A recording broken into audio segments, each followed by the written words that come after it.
Hola, buenas. Hoy bienvenidos a los live de los viernes en Casa de Escritores con un café. Hoy tenemos un invitado muy especial, el autor de este libro. A ver si se ve bien. Ajá.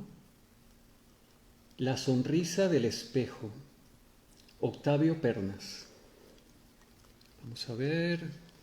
Hola, Ildefonso, por aquí se está conectando. Por aquí está nuestro invitado ya. A ver, déjame enviarle la invitación.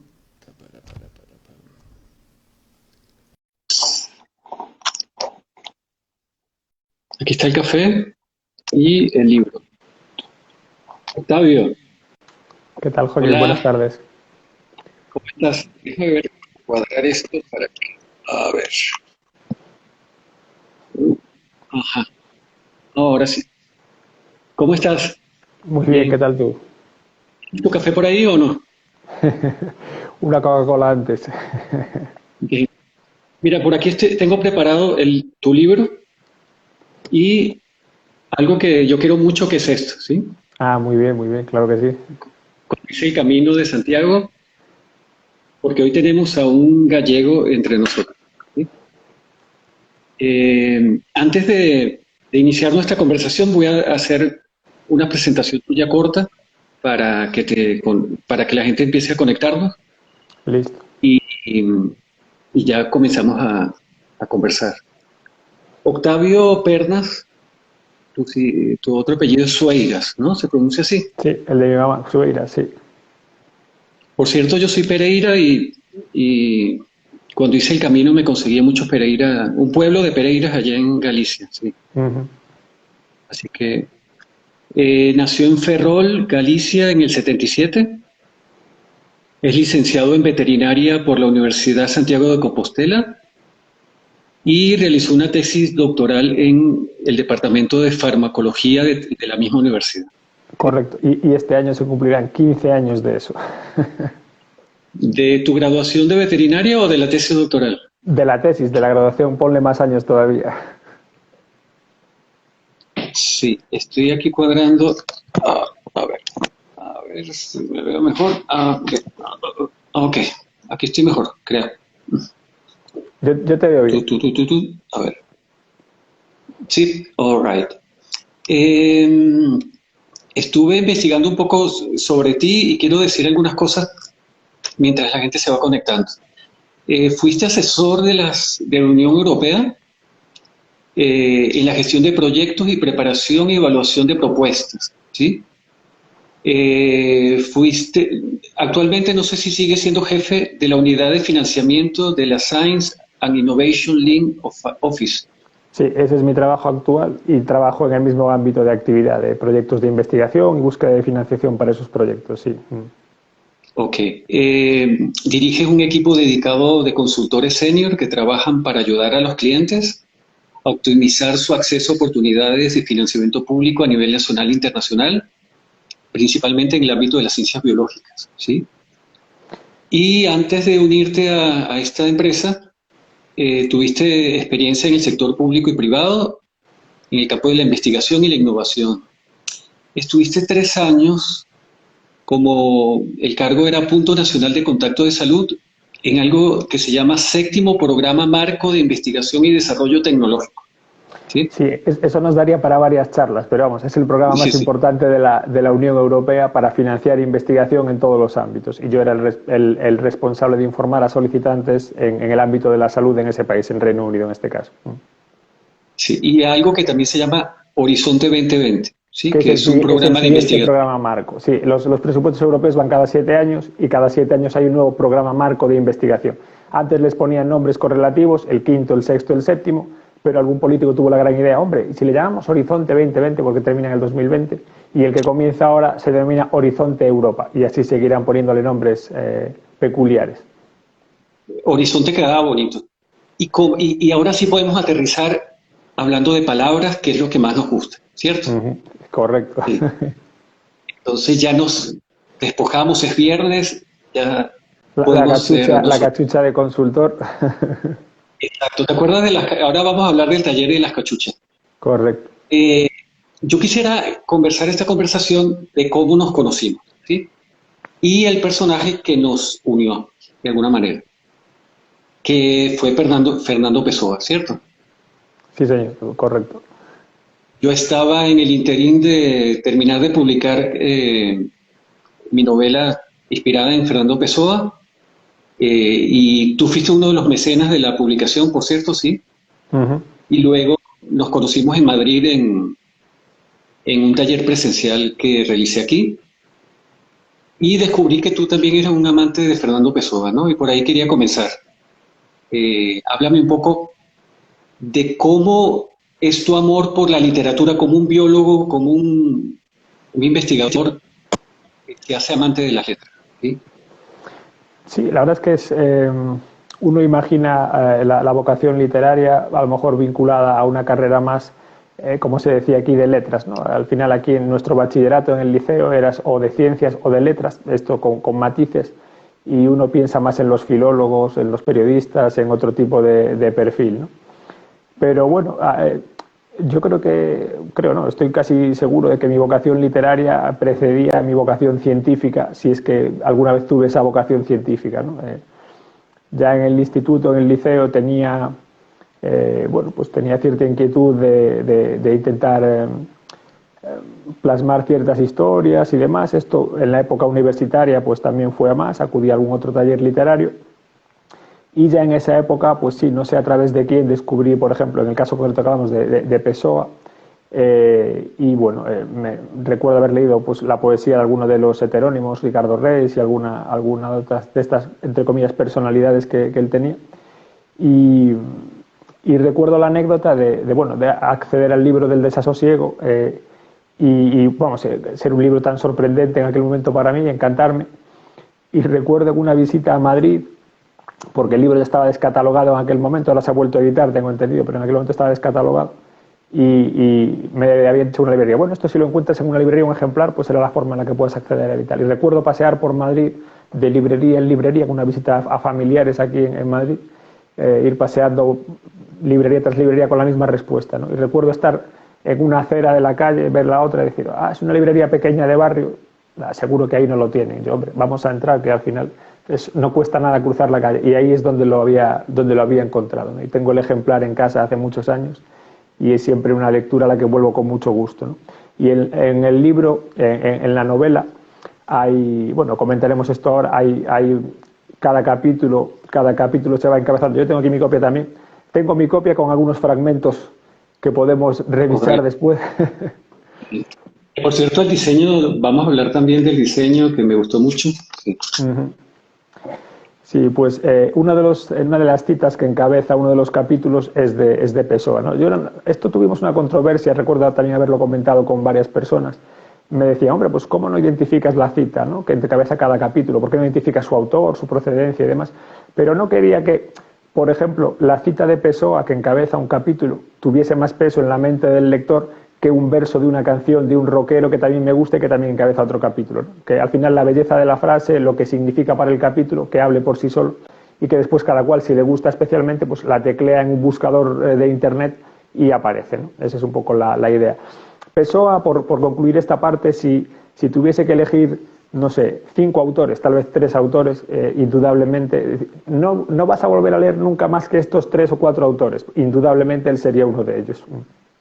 Y también Dostoyevsky, tengo entendido, Sweet, creo que se pronuncia así, Kafka, Saramago, Kundera y Coetzee, ¿cierto? Bueno, grandes nombres, ¿no? O sea, al final no se descubre nada, no soy ningún erudito, yo soy un investigador reconvertido a consultor, a apoyo para otros investigadores, pero en mi faceta literaria, pues sí, Dostoyevsky es un genio reconocido a nivel mundial, y al final todos tienen un estilo probablemente similar, ¿no? Y al final a cada uno le gusta un cierto tipo de ambientación o de personajes o de historias que se cuentan. claro, en esa lista no están autores de bestseller tipo pues, el Código Da Vinci o alguna cosa así de intriga, de misterio, de aventuras y tal, ¿no? Pues que no es literatura que a mí me atraiga tanto.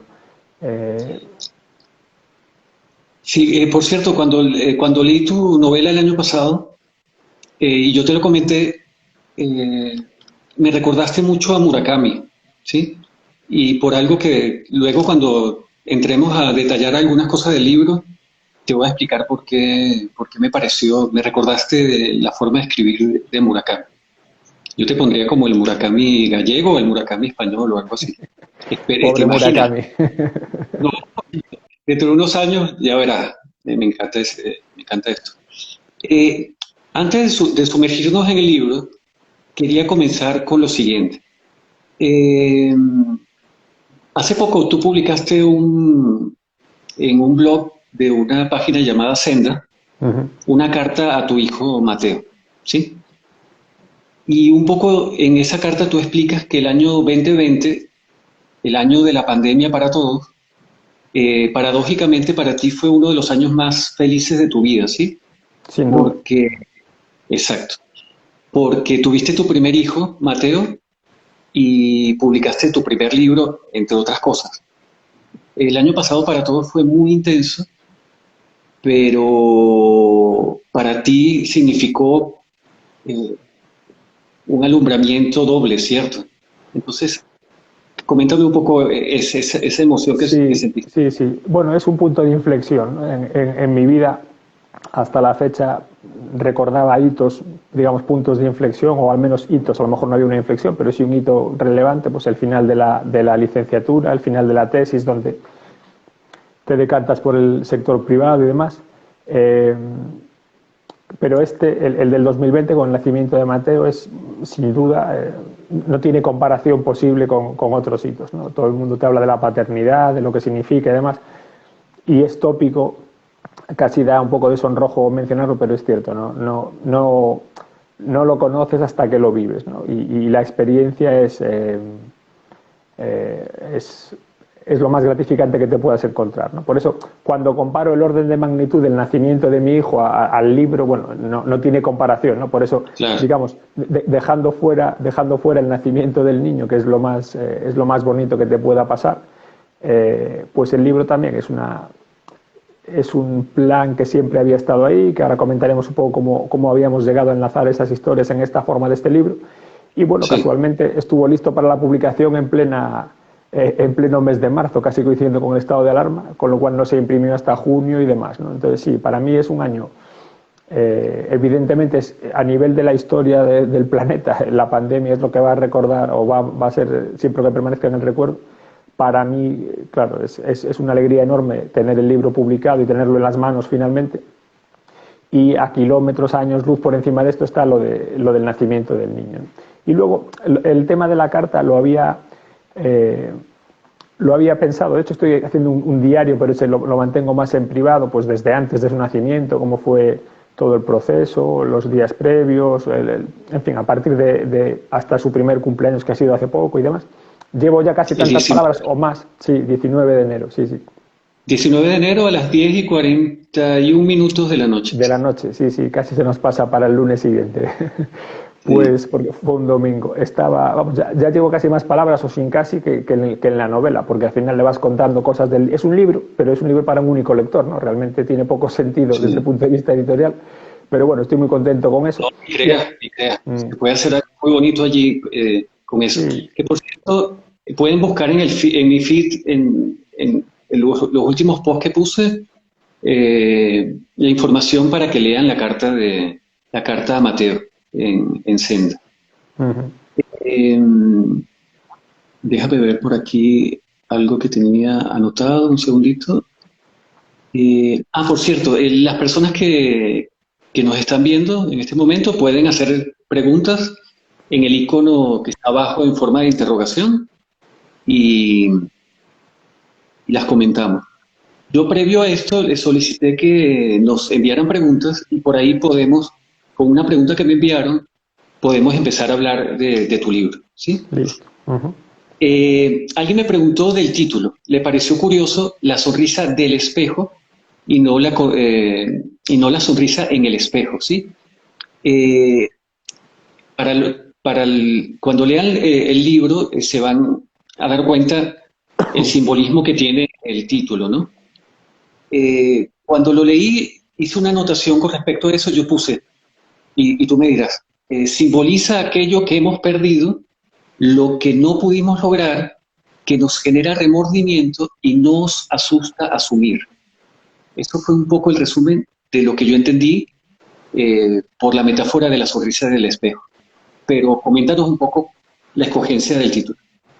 Sí, bueno, de hecho uno de los fragmentos que tenía aquí como señalados es ese porque al final es muy significativo, ¿no? El fragmento en el cual no quiero tampoco desvelar el libro por si alguien que no lo Claro, haya leído, pues sí, que da lugar a eso, ¿no? Sí, yo creo que lo que tú comentas está muy en línea con lo que es, ¿no? Al final es un personaje que está en una situación concreta y demás y se enfrenta a su propia imagen en el espejo y es como si ésta lo desafiase o se burlase de él o le dijese, pero hombre, tú quieres aspirar a esto y a esto otro, ¿no? Y sin embargo te ves aquí en esa situación un poco sórdida en la que él está pasando esa noche y tal, y la imagen del espejo, que al final es él, pero está del otro lado, se ríe, ¿no? Como que se burla de él. Es una sonrisa, pero no es una sonrisa agradable, amable, sino que él la vive como una ofensa, ¿no? Él está serio y sin embargo la imagen que se le devuelve es una sonrisa, eso, burlona, ácida,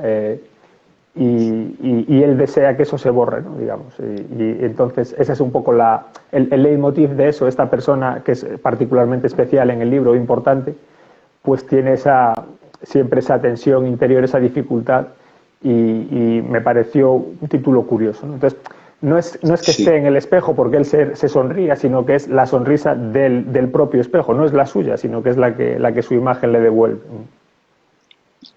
Y cuando leí la novela, eh, o me generaste la sensación de esta metáfora, eso de las cosas que hemos perdido y que nos generan remordimiento. Entonces, es inevitable leer tu novela y pensar en nuestras propias eh, cosas que no hemos logrado, o sea, nos mueves allí, ¿no? Uh Por -huh. aquí vamos a saludar a César, que está conectado, Lenavil, que no sé, Sabrina, Emiliano, Vergara, Castro, Odiac, Ildefonso. Bien. Eh, Ahora sí me gustaría que volviéramos a lo de Murakami, ¿sí? Yo por aquí anoté, con respecto a tu novela, lo siguiente: la novela, más que mostrarnos una historia, nos sumerge en un microcosmos creado por ciertos personajes. A partir de aquí se nos desvela, diluido en cientos de instantes cotidianos, unos dolores vitales que pocos terminan de hacerse conscientes. Eh, Cuando decía que tu forma de escribir en esta novela en particular me recuerda a Murakami, es que yo siempre opino que él, más que contar una historia, te crea un mundo y te sumerge en un mundo, ¿sí? Mm. Claro, luego está la trama delineada, pero lo más sabroso de la lectura es eso, es sentirse que uno está sumergido en un mundo, ¿sí? Por la finura de la descripción de los detalles, ¿sí? Y en algún momento yo, en la lectura yo dije, me dio la sensación, al pasar de los capítulos, que uno se siente tan familiarizado con los personajes que uno podría salir a la calle y conseguirse, ¿sí? Que eso no me pasa con otros libros. El- Cuéntanos un poco esto, cómo, si es tu forma habitual de escritura o así fue que fue surgiendo la novela. Sí, hombre, tú lo describes de una forma más precisa y mucho más vistosa de lo que yo mismo podría decirlo, con lo cual te agradezco mucho la descripción. Eh, es algo consciente, ¿no? Yo no puedo escribir o no me interesa escribir, a lo mejor uno puede hacerlo, pero no me interesa. Antes mencionaba este libro, no tengo nada en contra de él, ¿no? Pero bueno, un libro de intriga como un Código da Vinci o un libro de una una epidemia donde al final se descubre, o sea, un giro de tuerca alambicado que hace comprender todo lo demás. A mí eso no me interesaba, no es el tipo de... El otro día venía en un viaje en coche y escuchaba, tenía puesto un disco de Dire Straits, que no es mi grupo favorito, pero bueno, por variar un poco el rock que escucho siempre, Los Enemigos y tal, que por cierto, la cita de Los Enemigos, la cita que encabeza el libro es "Bienvenido al club de los que vamos a triunfar", ¿no? Que es, ya sé, el lector mal pensado como lo soy yo puede sospechar que eso ya es un truco, es decir, caray, a lo mejor no son unos triunfadores, efectivamente. Bienvenido al club de los que vamos a triunfar, que es una cita de una canción de Los Enemigos, ¿no? Y ya uno sospecha que ahí no comenzamos bien, aquí esta gente no va a ser unos triunfadores. Entonces, sí, venía pensando esto, estaban en un concierto en directo y tal, y de repente Mark Knopfler empieza a dar las primeras 3 notas de una canción y todo el mundo empieza a aplaudir. Y yo estaba pensando, llevo ya semanas, meses pensando en mi siguiente novela y tal, y yo decía, esto es lo que yo quiero aspirar, lo que todo el mundo aspira, a lo mejor como escritor también, tener un estilo, que el toque de guitarra del comienzo de una canción sea tan reconocible por el aficionado, por ese grupo, que ya sepan que es esta canción, es esta banda, etc. Sí. ¿No? Da igual cuando conectes la radio, si oyes esas 4 notas, sabes que es la canción X de Dire Straits, ¿no? Entonces, ese es, con toda modestia, es el estilo que yo busco, ¿no? Al final estos personajes, en una presentación que hicimos también en el verano, un compañero escritor decía, bueno, tu editor me va a matar, pero tú tomas el libro y empiezas a pasar capítulos y claro, nadie mata a nadie, no hay robos, no hay persecuciones, no hay sexo, tal, pero los personajes están descritos de tal manera que los vives y tal y no puedes dejar de leer, ¿no? Era lo que él comentaba. Pues a mí lo que me interesaba un poco era eso. Al final, estos personajes y la estructura de la novela, yo comencé escribiendo relato breve y entonces al final tenía diversas ideas que en principio estaban separadas, que no tenían una identidad, no había una estructura novelesca premeditada y definida de antemano y demás, pero al final, como dice también la cita del autor que encabeza el libro, hay unos hilos tenues que unen a las personas sobre la tierra, ¿no? Pues lo que yo he intentado hacer al final es que cada capítulo pueda ser una especie de pequeño relato en sí mismo, eso que tú dices, mira, aquí te presento a una familia que tiene este problema, aquí te presento una pareja que está a punto del desamor, aquí te los presento cuando se conocen, aquí te presento a otra cosa. Cada pequeña unidad tiene un cierto sentido en sí mismo, porque te guste o no, pues hay un conflicto, puede haber belleza ahí, o eso lo he intentado y tal, y después, puesta una detrás de otra, la relación entre ellos no es evidente en principio, pero cuando vas pasando por todos los capítulos, al final, como tú comentabas en una reseña muy hermosa que te agradezco, se logra pues eso, hay un círculo que los contiene a todos, los une a todos, aunque esas uniones sean finas, tenues, ni siquiera saben que existen, ¿no? A lo mejor hay alguien que no conoce a su padre, o alguien que no conoce a su hijo, alguien que ha perdido a otra persona, pero están todos en el mismo microcosmos, como tú decías antes, ¿no? Esa era un poco mi intención. Sí. Yo, cuando estabas en el taller y leí las pautas, los ejercicios que hiciste, y luego al leer tu novela, te dije en esa oportunidad y también con respecto a la novela, que tú manejas el lenguaje de forma experta o buena y hace que esa sutileza no se te vaya de las manos. Hay una precisión que logra contener eso, ¿no? Esta sensación de microcosmos, lo que me da la sensación es, no es esa historia que uno termina de leer, descubre el criminal y cierra el libro y lo olvida, sino a mí me da la sensación de que podrías seguir escribiendo historias en ese universo. Alguno de los personajes puede ser otra novela, por ejemplo. Sí. De hecho hay gente que me preguntaba, por ejemplo, creo que hay algún lector que se tomó la molestia y le agradezco muchísimo de leer el libro, el manuscrito previamente a su publicación, Antonio Castro, creo que está escuchándonos, mi hermana y demás, que estaban un poco en esa línea, ¿no? Había gente que me trasladaba la pregunta, pero ¿esto por qué ha sucedido? ¿De dónde viene esta ruptura? ¿O esta persona, qué sucede a continuación? ¿O por qué esta historia queda así abierta, sin terminar y demás, ¿no? Ese sería un poco, es lo que tú comentas, tienen, digamos, el planteamiento de la historia da esa posibilidad de seguir de seguir trabajando sobre esos personajes o haciéndolo, ¿no? Yo recuerdo en el taller literario que tú hablabas de Murakami en términos como, pues eso, no sucedía nada, sino que era más bien, pues eso, como estas bolitas, claro, como estas bolitas de cristal que contienen una escena navideña, que tú la colocas aquí y ves algo y dices, mira qué bonito es esto. Y tú lo ves, caray, pues sí que es bonito. No hay cosas que se muevan, no hay disparos, no hay, pero está así, ¿no? Y ese es un poco el objetivo de esto.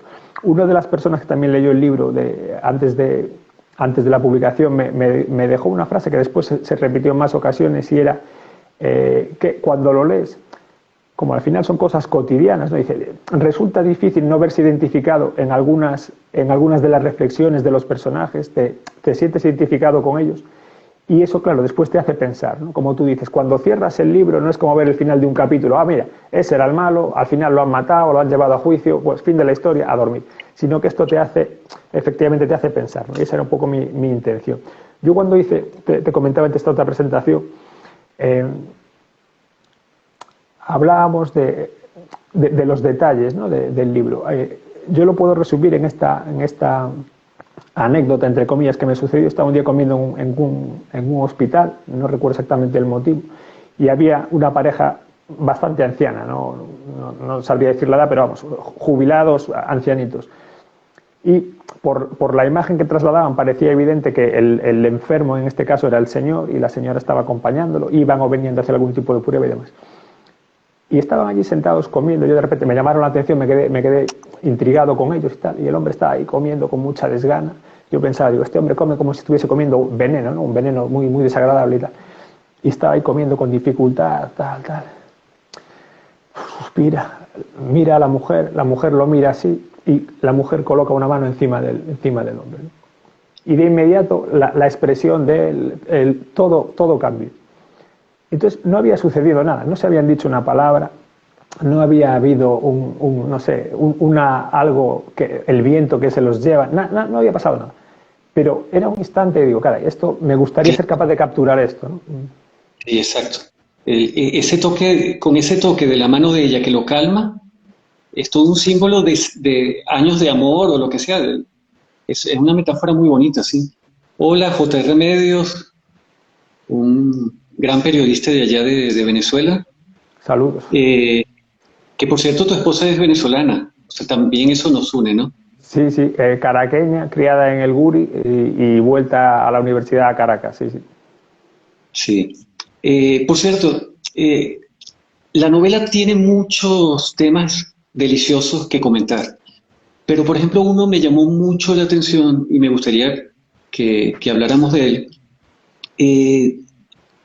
A lo largo de la novela se tocan varios temas. Uno de ellos es la esclavitud moderna. La esclavitud moderna.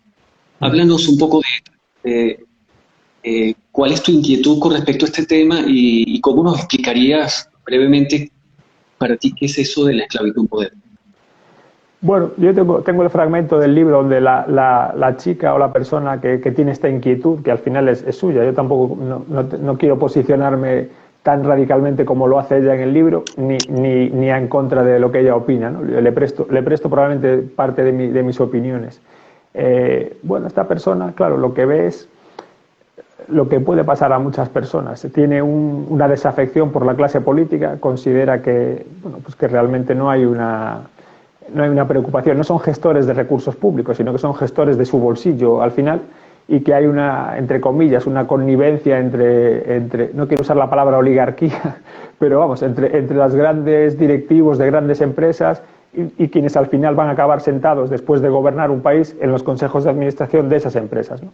Entonces es muy difícil estar gobernando y legislando y tal sin tener esa presión. Es algo que el ciudadano desconoce, se acerca a ello a lo mejor de forma tangencial en series que tienen una pinta que asusta mucho, ¿no? House of Cards y series de políticos y demás. Oh, caray, ¿qué tío más malvado? Esto no puede ser así.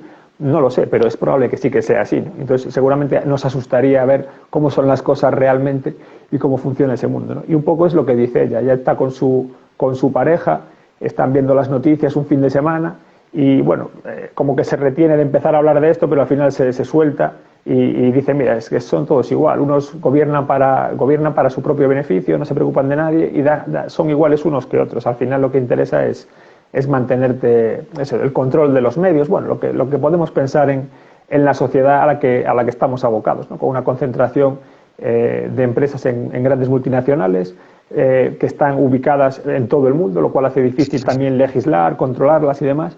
Entonces vamos a un panorama, de ahí también lo de las cartas a Mateo, ¿no? Yo quería dejar por escrito en algún sitio, y que además si es público mejor todavía, mi opinión sobre cosas para que después mi hijo sepa decir, mira, esto antes no era así, antes a lo mejor la educación no dependía, estoy exagerando, la educación no la hacía Facebook, había colegios y había un tipo de cosas que ahora a lo mejor no existen, ¿no? Bueno, pues exagerando ese mundo futurista en negativo, yo quería dejar abierta una ventana a lo que es el pasado, ¿no? Y esta persona en la novela pues también está muy convencida de los derechos laborales y de ciertas cuestiones a las cuales pues poquito a poco se va renunciando casi sin darse cuenta, ¿no? Sí, los mejores libros son los que nos despiertan, los que nos hacen ver algo que siempre ha estado allí, y tú dices, wow, no lo veía, ¿sí? Y un poco saco este tema porque fue una de las cosas que me lo puso claro, que me movió, porque todo esto de cómo la sociedad nos está llevando a ser casi que esclavos, ¿sí? Sí, al final es la típica, la frase tan típica de la rana a la que le vas calentando lentamente el agua y no se escapa. Exacto. Si la echas en el agua hirviendo, la rana intenta salir, digamos, saltando de ahí, ¿no? Pero bueno, a cada persona, si a la sociedad le vas aumentando un poquito la temperatura poco a poco, yo no soy sociólogo, ni politólogo, Claro. ni tengo estudios en eso. Yo soy un ciudadano que he vivido de una forma y he visto mi evolución personal y la evolución del ámbito donde yo me movía, ¿no? Y veo cambios que a mí me desagradan. Y bueno, pues de alguna manera, prestándole parte de esos cambios a esta voz de este personaje tan, digamos, tan contestataria, pues quería hacerlo así, ¿no? Estaba un poco localizando aquí localizando el párrafo, pero bueno. Sí. Mientras tú lo buscas, quería comentar algo que me llamó la atención revisando tu trayectoria y la de tu familia, es que tú eres el segundo novelista de tu familia, porque la primera que publicó una novela fue tu hermana Carolina Pernas, ¿no? Sí, lo que pasa es que eso me gustaría matizarlo porque mi novela estaba terminada antes, pero tardó más en publicarse. Entonces, yo soy más joven que ella y por tanto podría ser el segundo en la lista, pero si somos rigurosos, yo fui el primero en terminar. Ya. Pero Y, sí. y la novela de ella se llama Invisible, ¿sí? Sí. Una comedia negra sobre la soledad y las ganas de vivir. Y está Sí. escribiendo la segunda parte. Sí, mi hermana fue, ahora tengo aquí el párrafo por si queremos echarle un vistazo a lo de la esclavitud moderna y tal. Mi hermana fue una de las Sí. lectoras de mi libro y también dio lugar a una de las grandes anécdotas relacionadas con él, que era la siguiente, ¿no? Al terminar de leerlo me dice, mira, no, está muy bien escrito, se nota que hay mucha lectura detrás de esto, hay mucho trabajo y tal, es un estilo impecable, ella es periodista, pero no había tenido una carrera literaria previa antes de su novela y tal, no es una experta novelista consolidada, digamos. Y me dice, lo que pasa que, ¿cómo te diría yo? Imagínate el cine, ¿no? El cine. Yo voy a ver películas, por ejemplo, no sé si se llaman así, los X-Men sí, Avengers, cosas de estas, ¿no? De aventuras y tal. Y eso a lo mejor voy cada semana o cada 15 días voy al cine a ver eso.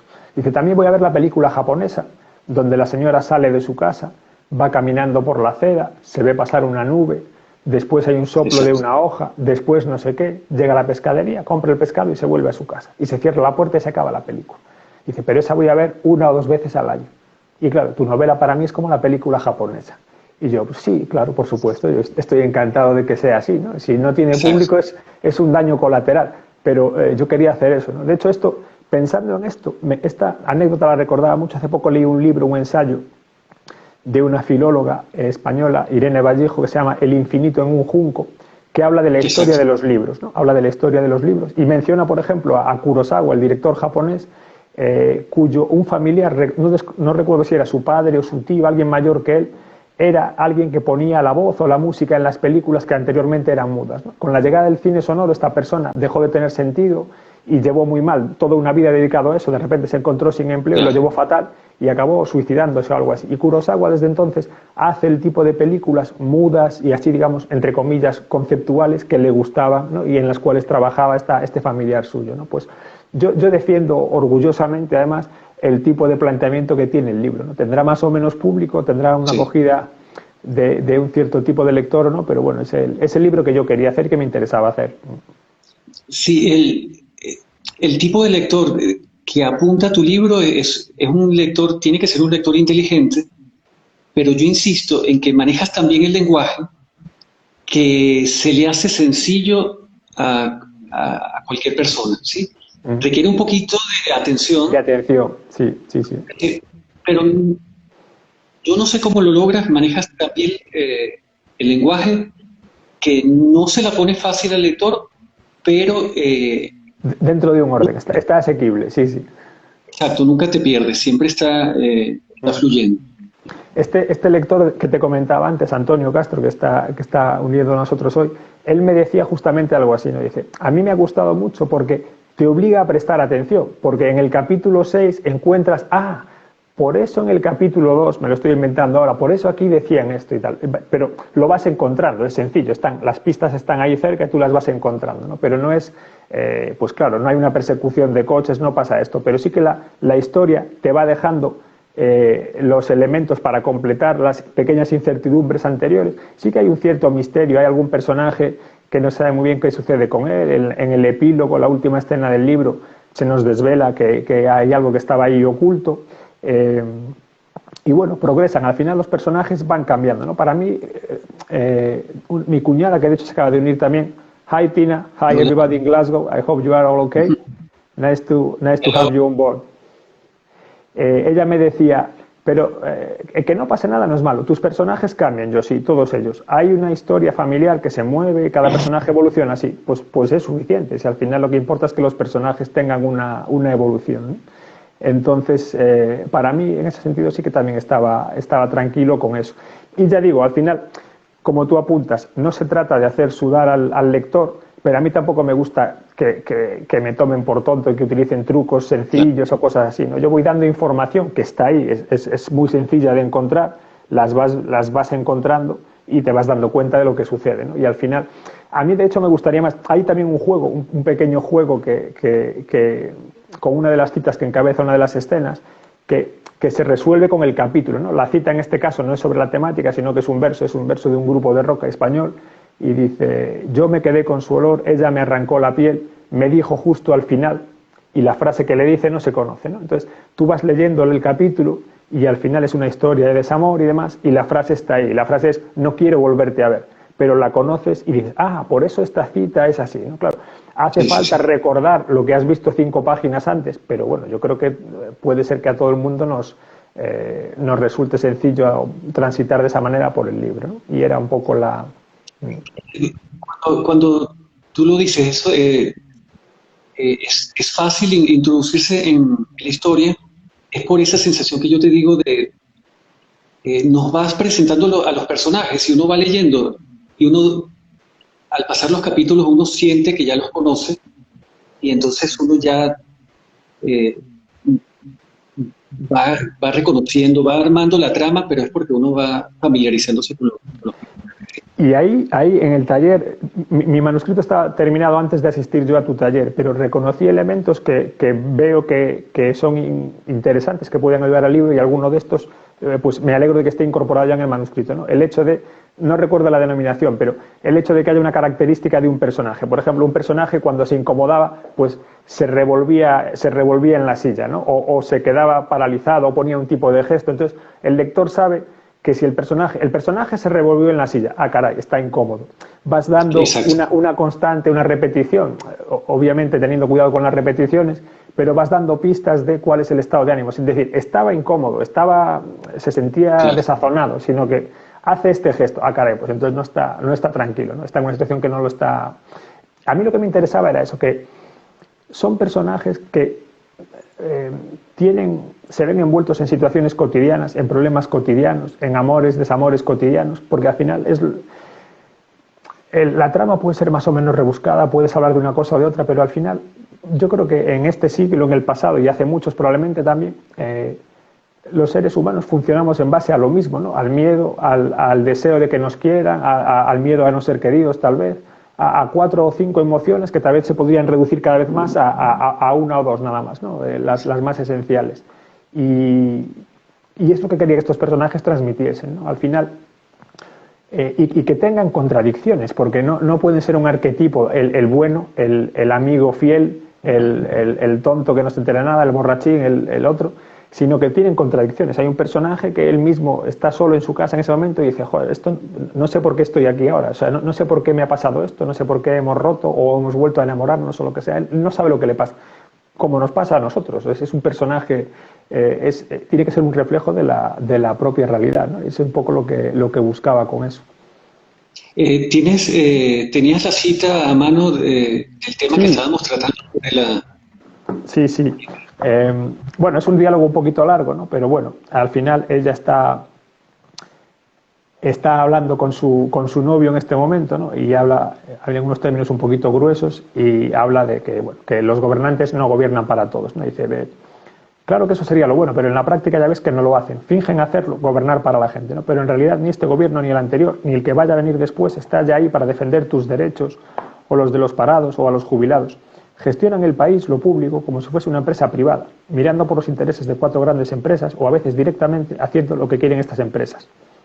Y los bancos, claro, piensa en la vivienda, por poner un ejemplo. Con la excusa de la crisis y habiendo recibido dinero de todos, ¿cuántos años llevan los bancos ahora echando a la gente de sus casas? Es normal que si no puedes seguir pagando tu hipoteca, además de quitarte la casa, te quedes con la deuda. ¿Para qué me dejaste el dinero entonces? Si la casa no vale lo que pensamos que valía, pues debería ser problema de los dos, pero ellos nunca pierden. Quieren seguir ganando más y más cada año sin importar cómo esté la economía de la gente. Eso a ellos se la suda. Bueno, y así sigue un poco con este Sí. tipo de planteamiento así un poco agresivo y contestatario, ¿no? Pero son Oye, sus características. sí, por cierto, hay un personaje como oculto en esta novela que es Galicia, ¿o no? Los personajes reflejan mucho de la característica del gallego, ¿o no? Sí, ya digo, yo no soy sociólogo, no me podría Por aventurar a ejemplo, decirlo. sobre todo por los personajes que confluyen en un bar.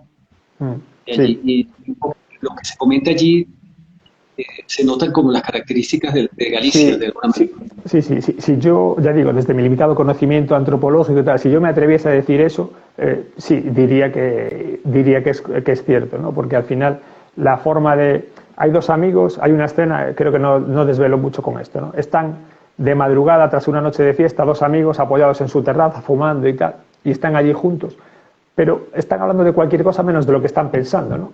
Uno está solo, el otro tiene este problema y tal, pero no se lo están contando, son muy reservados, ¿no? Hay un señor mayor que también es un hombre solitario, que vive en un hostal, no sabes qué es lo que ha pasado en su vida antes de llegar a ese punto y después se va desvelando durante el capítulo, y también es un hombre que está ahí tomando un café, alguien viene a saludarlo y lo incomoda. Ostras, este chico me está aquí molestando y tal, porque también es un hombre reservado, que tiene su historia, ¿no? Y al final sí, el ambiente pues también lluvioso, cómo se describen las madrugadas, inevitablemente al final el bar no me lo tuve que inventar, ¿no? Conozco algún bar similar a este o básicamente idéntico al que estoy describiendo ahí y me parecía muy útil poder ubicar la acción en un sitio bien conocido, también para tener ese detalle. A veces están en el baño haciendo cosas tal vez indebidas a uno de los personajes y hay dos puertas que separan el baño de la barra del bar. Pues el hecho de que al abrir una de las puertas el volumen de la música suba dentro del baño, yo eso lo he vivido, ¿no? Entonces Claro. el lector también se mete en ese baño y dice, el volumen de la música subió, coño, eso es que está entrando alguien cerca del baño, van a llamar a su puerta, ya vas anticipando cosas que van a suceder, ¿no? Y uno de estos personajes, si me permites, Ajá. querría leer esto porque hace poco estaba revisando citas que tengo registradas para buscar para el nuevo libro y encontré una Sí. de Kundera que decía, en la medida en que vivimos con gente, no somos más que lo que la gente piensa de nosotros, ¿no? Y Ajá. esto me recordó este protagonista del libro, que es el tipo así quizá más atribulado y más problemático, que está un poco el hombre dando tumbos, y dice, está en su casa tomando un trago y no sabe si va a salir de noche, si no y tal. Y entonces está pensando, ¿no? La luz vespertina sigue apagándose lenta y minuciosamente, mientras se le evoca con una sonrisa también algo apagada los ojos azules, los de su novia, que ya no brillan en el asiento de al lado, y el eco de aquellas conversaciones amables sin el estruendo de la música en el bar, sin el velo que el paso de las horas y las compañías nocturnas colocaban habitualmente sobre sus palabras.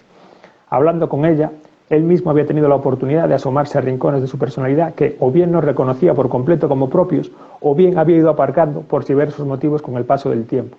Cierta presión, nunca claramente formulada, convenciones que poco a poco se iban adoptando en su restringida sociedad, siempre muy vinculada con la noche, con determinadas formas de pensar, de hablar, de relacionarse. Y el fenómeno tan curioso como perverso, que parece obligar a actuar cada vez más de acuerdo a lo que se espera de uno, a lo acostumbrado, y menos conforme a lo que se quiere, conteniendo el impulso que se presenta en cada momento, sin poder prestar únicamente atención a la que uno aspira o desea, como si cada persona no fuese sino la condensación o la mezcla más o menos heterogénea, más o menos distorsionada, de las distintas visiones que los otros tienen de ella, como si en cierto modo cada uno no fuese más que su propia reputación. Y este para mí era un poco también el problema de estos personajes, ¿no? Que al final, estos compañeros míos piensan que soy así. No puedo ahora contarles que estoy destrozado por esto o que tengo este tipo de problema de amor o de desamor. Yo tengo una reputación, yo voy a actuar así. Y al final me da la impresión que a todos nos puede pasar eso, ¿no? Que nos podemos ver atrapados en ese tipo de cuestión. Exacto, que en algún momento estamos atrapados en lo que la gente piensa que uno es, cuando por dentro uno sabe que no es así tal cual. Es como un conflicto de cómo exponer el verdadero ser que somos, ¿cierto? Sí, sí. En esta circunstancia, estamos como en una cárcel. Nos quedan 10 minutos, 14 minutos, y quiero aprovecharlo para mucho. El libro fue publicado por la editorial Titanium, ¿sí? Y la gente lo puede conseguir en Amazon. Hombre, sería interesante que lo consiguiesen en una librería más cercana. Por suerte, claro, la distribución del libro está, digamos, hay distribuidoras a nivel español, hay distribuidoras grandes que probablemente si vas a la librería del lado de tu casa tal vez no tengan el ejemplar allí, pero la distribución funciona bien, lo conseguirían en 1 o 2 días, ¿no? Hay una plataforma, iba a decir anti-Amazon, pero bueno, en paralelo a Amazon, que es todostuslibros.com, y entonces en todostuslibros.com también pueden buscarlo. Sí, sí. Y bueno, Casa del Libro, es decir, las tiendas habituales, los canales de distribución habituales, sí. Hablaba de la editorial porque hay un tema recurrente de la gente que se acerca a mí a los talleres o me hace consultas, es quiero publicar, ¿cómo publico? Y quisiera que brevemente me comentaras cómo fue el proceso emocional de conseguir una editorial, de convencer a una editorial para que te publicaran, todo, un poco el proceso que llevó desde que contactaste hasta que se hizo público, porque esto lleva un trabajo de múltiples personas, correctores, diseñadores, etc. ¿Cuál fue tu experiencia en tu primer libro? Sí. ¿Qué traes como experiencia para de ahora en adelante? Yo confieso que no fui demasiado sistemático, entonces es un error. O sea, mi caso no es un caso, una buena práctica a extraer, pero digamos que ya he visto posteriormente dónde se puede mejorar esto, ¿no? Lo ideal es valorar editoriales que, conociendo uno su manuscrito, porque lo ha parido y sabe perfectamente cuáles sus puntos fuertes, cuál es la temática, qué es lo que lo envuelve, que uno pueda encontrar un grupo de editoriales que tengan en su catálogo reciente obras semejantes en el tono, en las aspiraciones que presentan a esto, ¿no? Exacto. En mi caso, esta búsqueda no fue demasiado sistemática, pero en fin, encontré alguna de estas editoriales que sí que tenían autores semejantes. Y a la hora de aproximarse a ellas, todo el mundo recomienda, yo lo hice como mejor pude, pero tampoco de una manera a lo mejor súper sistemática, es hacer un planteamiento muy reducido de lo que es el libro, una sinopsis, pero realmente breve para dar a entender de qué es.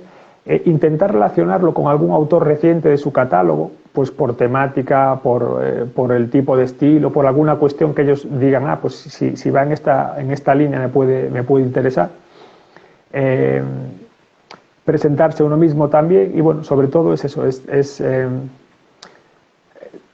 tener un estudio de las editoriales que realmente puedan estar interesadas, ¿no? Si vas a mandar tu libro así, digamos, estilo Murakami, con todo el respeto de nuevo a Murakami, a una editorial que publica cosas de acción o juvenil o lo que sea, pues claro, no tiene ningún sentido, ¿no? Y es contraproducente. Y a partir es un buen consejo para subrayarlo. Ayuda mucho focalizar en editoriales que correspondan a tu género. No, Sí. no estar tocando múltiples puertas, sino hacer como una investigación previa. Sin duda, Buen porque además consejo. yo creo que a la editorial también da buena impresión, ¿no? Es como cuando tienes un cliente y estudias previamente cómo es, o vas a una entrevista de trabajo y conoces datos de la empresa que te quiere contratar en potencia, ¿no? Pues evidentemente demuestras un interés. A partir de ahí, una vez que el manuscrito es aceptado para publicación, en mi caso no hubo demasiada revisión, ¿no? Porque es una editorial que trabaja mucho con autores que no han publicado todavía, con lo cual en este caso ellos tampoco entran a tocar demasiado el texto, ¿no? Porque claro, entienden que es complicado cambiar a estas alturas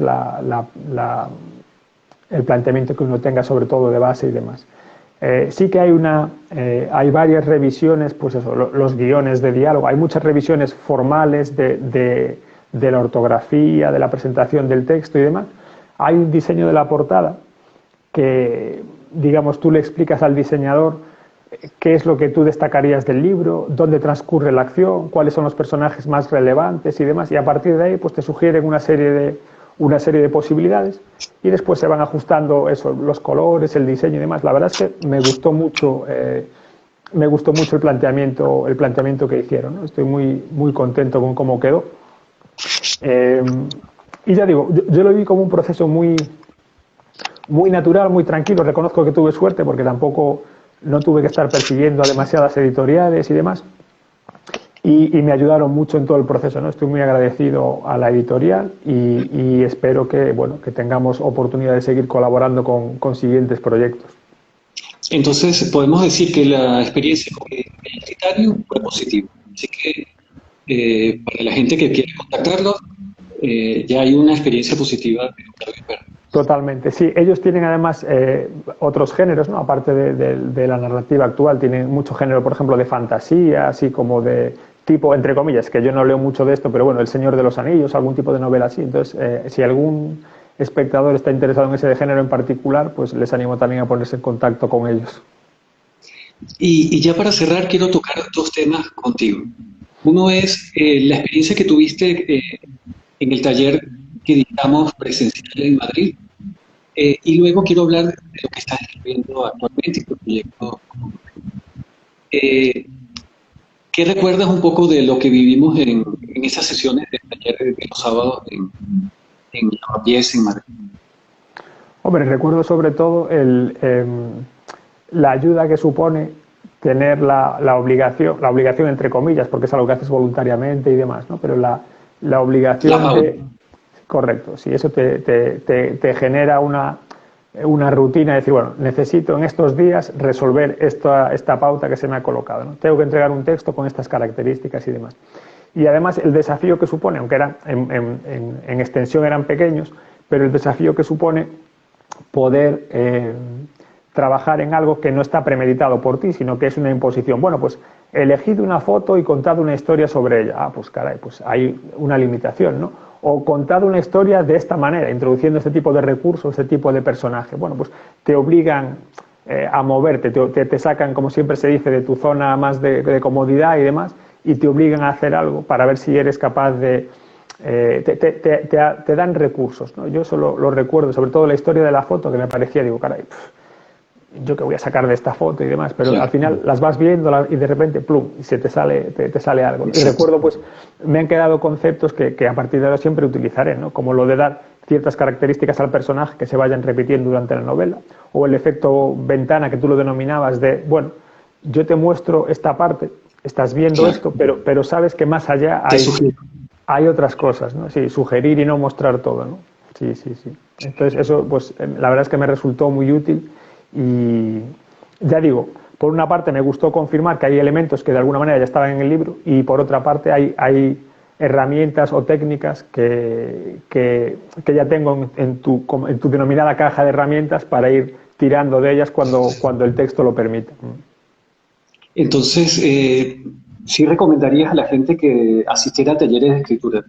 No solo hay infinitos, pero esa sensación de llegar y que, como cuando uno va al gimnasio, uno se escribe en un gimnasio y le genera el hábito. Entonces, Mm. eh, yo creo que ir a talleres de escritura es, te ayuda en ese sentido, además de una cantidad de cosas, ¿no? Y el feedback de recibir Sí, corrección. sí, directo de los compañeros y sobre todo que aprendes, pues ves que tu estilo es a lo mejor muy distinto al de tus compañeros, pero aprendes a valorar también, cara, pues este estilo más directo, fíjate con qué elegancia resuelve esto, cómo presenta el personaje en 2 líneas en vez de en 2 páginas que te lleva a ti o lo que sea, ¿no? Pues es enriquecedor. Al final, cuanto más lo que tú puedas poner en tus textos es la destilación, la condensación, el extracto de todo lo que hayas leído, todo lo que hayas vivido, porque al final la imaginación que puedas poner ahí es limitada. Tampoco vas no sé, a inventarte un nuevo alfabeto, un nuevo universo. Hay que ser un genio para ser un Tolkien o no, pero al final si tienes compañeros o profesores de los cuales vas viendo, pues mira, fíjate cómo se puede obligar a un texto a que sea más conciso colocando así o así los diálogos, ¿no? O cómo se puede utilizar esta palabra. Recuerdo un texto que decía, no es lo mismo decir tal cosa, respondió ella, gritó ella, mintió ella. O sea, el verbo que coloque según diálogo cambia totalmente el sentido del mismo, ¿no? Algo en apariencia tan trivial como una sola palabra puede cambiar toda la página. Bueno, pues eso hay que prestar atención a esos detalles y eso te vas haciendo consciente en este tipo de talleres. Sí. Y como nos tengo que ir cerrando para que esto se mantenga en Instagram, quería que conversáramos en qué estás escribiendo ahora. Adelántanos algo de tu próximo libro. Bueno, es como yo digo, la escritura aún está en modo en la trastienda, ¿no? Está escribiéndose autónomamente en algún sitio del cerebro. Igual que estos personajes estuvieron años madurando en la cabeza, porque no fue una cuestión de 1 año o 2, sino que algunos me acompañaron durante muchísimos años hasta verse ahí reflejados en el libro. Ahora estoy también en eso, ¿no? Hay unos elementos que me gustaría tocar y que además algunos novelistas también recomiendan, no porque sea más comercial o menos así, pero sí que es fácil integrarlos, algo digamos, de la historia, ¿no? Y en este caso, como gallego, parte de nuestra historia ha sido la emigración, ¿no? Y en mi familia se ha dado esta emigración.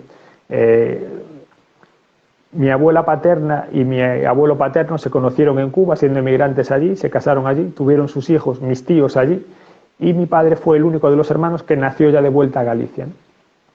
Pues sus condiciones de trabajo, es decir, ¿por qué no ubicar parte de la historia allí, ¿no? Y tener pues alguna trama, algo típico, pero también a mí, por ejemplo, me gusta tener una trama que corre en el presente o en un tiempo no tan lejano y que está vinculada de algún modo con el pasado. Esa vinculación puede no ser evidente al comienzo, pero después acaba por hacerse manifiesta, ¿no? Es eso. Al final los personajes con los que estoy trabajando es unos personajes que tienen unos problemas pero vitales, un matrimonio que está complicándose, la relación con una hija adolescente que no es fácil. Este es un autor pero solo a tiempo parcial que busca su discurso, busca esas notas que lo definan, ¿no? Que definan su estilo musical, que cualquiera lo pueda reconocer porque aún no lo ha encontrado.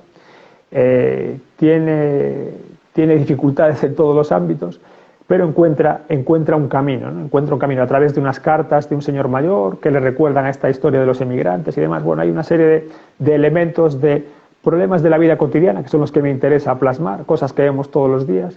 Este tema de la emigración, donde además podré contar cosas de mi familia debidamente camufladas, pero para que Mateo y las generaciones futuras de compañeros de mi hijo también las tengan. Y algo en esa línea, ¿no? Intentaré que sea un poquito más alegre que este, porque... No, y que pase...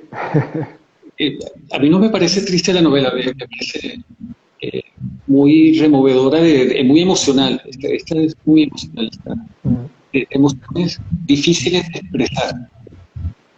Entonces, Octavio, quiero que lo sigan a través de Instagram, de las próximas cosas que publique y sobre todo las cartas que va a seguir publicándole a Mateo.